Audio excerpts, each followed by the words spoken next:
Lalim dyan.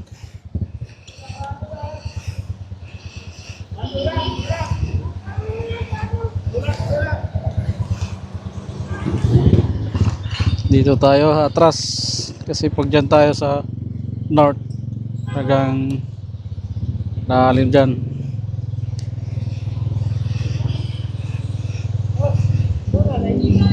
Dito galing medyo malalim.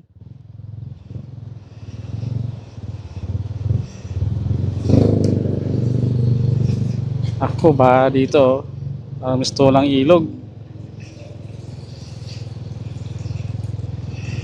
pero passable naman, nakakadaan naman eh.